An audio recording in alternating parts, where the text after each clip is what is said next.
Okay, so the first problem says reflect the figure across the x-axis, then decide if these statements are true or false. So first of all, you'd use one of these two buttons to put a line on the x-axis right here.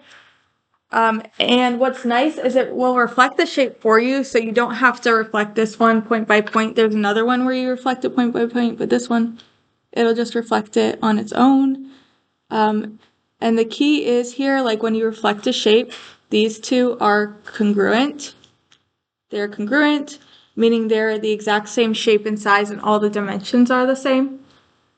And that's what it's asking you about over here. It wants you to make sure that you understand that when you reflect a shape, all the sides, angles, everything is the same. So the final side length are the same as the original side lengths. That is true. Obviously, there's some like human error in my drawing, but it's just human error. The final angle measures are the same as the original. That is true. In congruent shapes, all the angles are the same. If two sides are parallel in the original, then two sides are parallel in the final. Yes, if these two sides are parallel, then these two sides would be parallel. That is true. And the original figure and the final figure may not be congruent. That is false. They have to be congruent when you just do a reflection. They're congruent. It's just reflected. Okay, then this one right here, this one's kind of weird on paper. On the computer, it'll make more sense. You have these buttons for different transformations, and you're trying to map this onto this dotted line shape. So one of the things that stands out to me is you would have to rotate this shape. So you're going to have to rotate it to get it into that orientation. Then you might have to translate it, like slide it onto the dotted line, but you're just trying to get this to map onto this shape. If it doesn't map on, then they aren't congruent. Then this one, trying to map this onto the dotted line, I would definitely say reflect this shape over the line. So reflect it using probably this button here, and then it'll reflect onto this. You may have to slide it if needed. And again, if it's not the same size and it can't map onto the other one, then you choose not to congruent.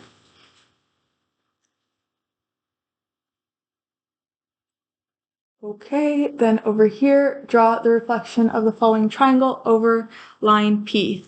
They draw line P for you, which is nice. When you reflect a shape over a line, you just reflect each point over that line the same distance from the line. So, for example, this one is 1 unit from the line, so I'm putting this point 1 unit away on the other side.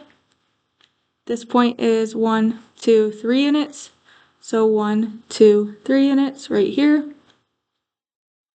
And then this one, I know it's hard to see because the lines aren't printed well, but 3, 4, 5 units. So we count 1, 2, 3, 4, 5. Put this point, and then you use this like connect line tool to make the reflected shape.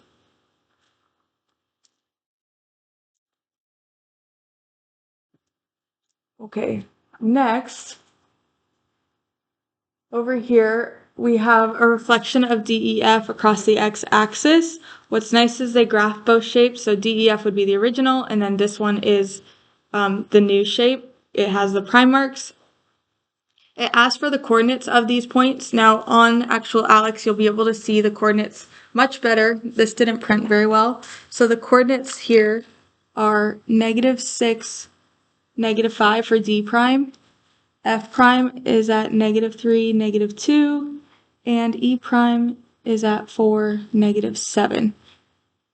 So on ALEKs, you'll be able to see that just based on the coordinate plane, and then you just fill those numbers in these boxes. So D prime, -6, -5, E prime is 4, -7, and F prime is -3, -2. That's how you get that part right. Then for the next part, it asks about the coordinate rule for reflecting over the x-axis. So throughout this chapter, we've had this as a reference, but tomorrow on the test, this will not be here. So I want you to know how to do this without this here. These charts aren't on any reference sheet, so you have to be able to do these problems without it. So what I'm going to do is just look for a pattern in the numbers here. So -6 stays -6, so the x stays the same. X stays the same, X stays the same, okay, and then I notice that the Y changes sign, so it's the opposite sign, so 7 becomes -7, 2 becomes -2, so therefore our rule is X, Y, X stays the same, and Y changes sign. So that's the rule I'm going to be looking for in the answer choices.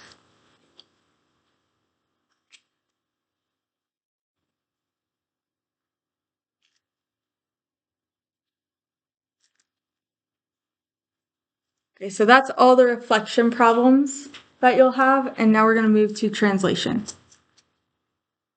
Moving down here. Okay, so on this problem, it says the figure below has a point marked with a large dot right here. First, translate the figure 8 units to the right and 6 units up. So 8 units to the right would be x plus 8, and then 6 units up would be y plus 6, just FYI. Then give the coordinates of the marked point in the original and the final figure. So the original figure, this point is at -4, -5. And again, hard to see, but on the computer you'll be able to see it better. -4, -5. And then we are going to translate this 8 units to the right, 6 units up. So 1, 2, 3, 4, 5, 6, 7, 8. And then 6 up, 1, 2, 3, 4, 5, 6 right here. So this point is at 4, 1.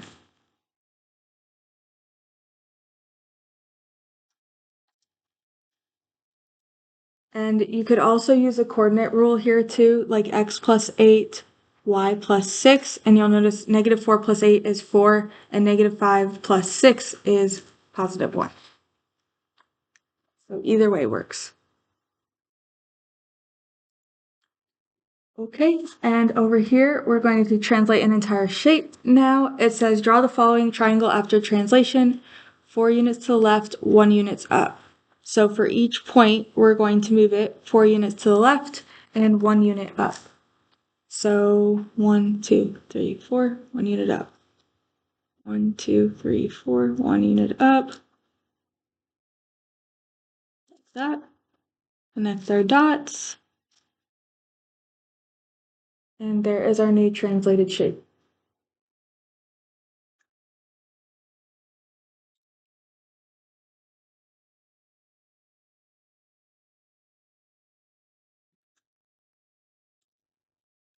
Okay, for the next one, it says to reflect 2, 1 over the x-axis, then translate the result left 1 unit. So this is a composition of transformations. It has us doing more than one. But if you follow directions, it shouldn't be too complicated. So our starting point is at 2, 1 right here. Then it says, so this is at 2, 1. It says to reflect it over the x-axis. So this being the x-axis right here. We're going to reflect it over, so it should be 1 unit away on the other side. And then it says to move this to the left 1 unit. So we're going to move it over left 1 unit, and it would be right here. So this here is our answer, and that is at 1, -1. So our answer here, 1, -1. So you would have to graph that to figure it out. But as long as you follow the directions, you should be good. Okay, and then when you're done with that, we're going to flip the page.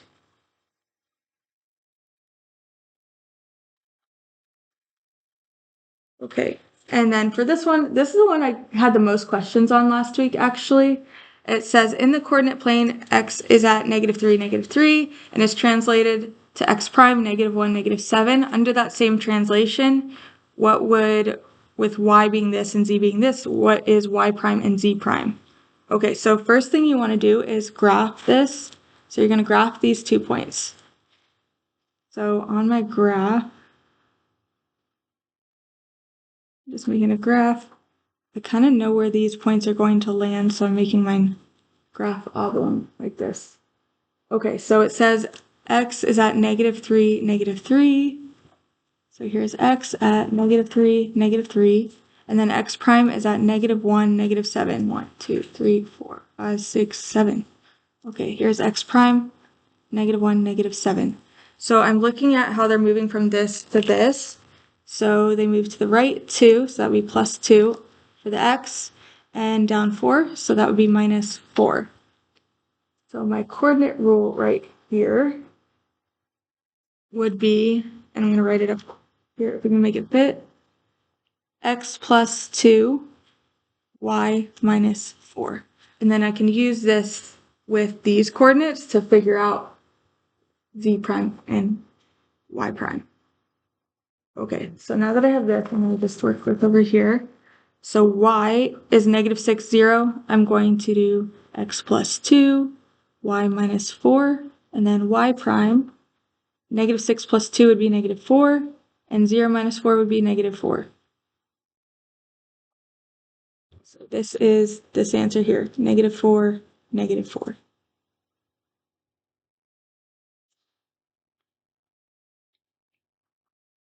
Then for z, I'm going to do the same thing, x plus 2, y minus 4. So negative 1 plus 2 would be positive 1, and negative 1 minus 4 would be negative 5. So this is z prime. And then I'll just put this in the answer box here. You got that?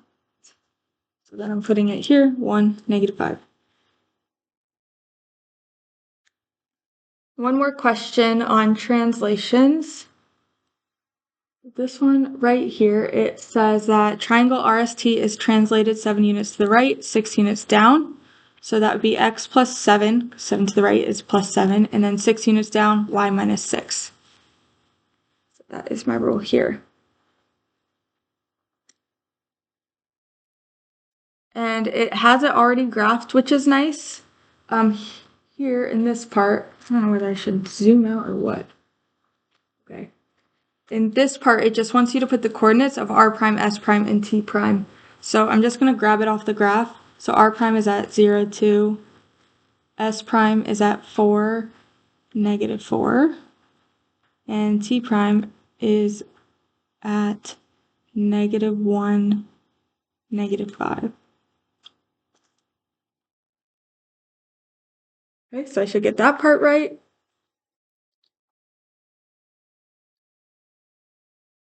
And then you could use what's happening here and notice that from negative 7 to 0 is plus 7, and from 4 to 2, wait, is that right? Oh, this should be negative 2.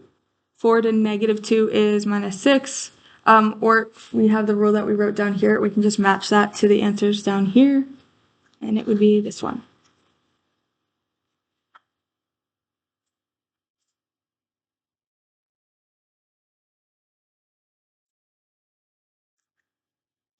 Cool. Okay. Then this problem over here is a rotation. It says that DEF is rotated 180 degrees counterclockwise.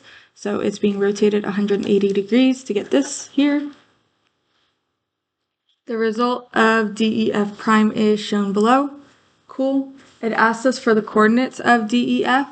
So I'm going to just grab these coordinates. So this would be 6, negative 2. E prime is at 4, 2. And F is at 1, negative 6.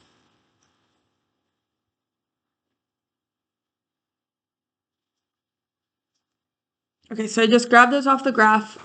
Then for the coordinate rule, what I'm going to do is look for a pattern here in these numbers and how they're changing. So I notice negative 6 becomes positive 6. Negative 4 becomes positive 4.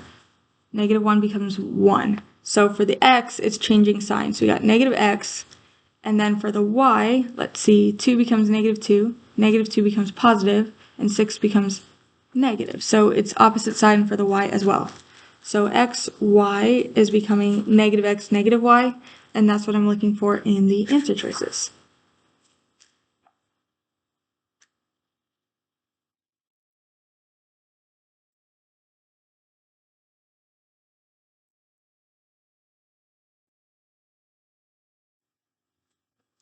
Okay, last one. Here it says answer the following question about figure A and B. Are A and B congruent? So I look at A and B. B is definitely bigger than A, so no, they aren't congruent. And it says which sequence of transformations will map A onto B. So what you would do is go through each of these and see if it'll map one onto the other. So like, for example, it says translate figure A to the right 10 units, then reflect it over the x-axis. So if I move this shape over to the right 10 units and then reflected it over, would it land on B? No. And you go through each one like this. So it's saying reflect, put it over 7 units, and then rotate it 180 degrees clockwise and put it over here. So that wouldn't work. So no to that. Reflect figure A over the y-axis. So that would put it over here. And then translate it up 9 units. Nope, it still wouldn't map onto that. Rotate figure A clockwise 90 degrees. So clockwise 90 degrees would put it over here somewhere.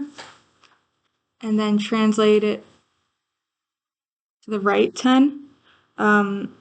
It might like overlap, but it's not going to map right onto that. So no, so it's none of these.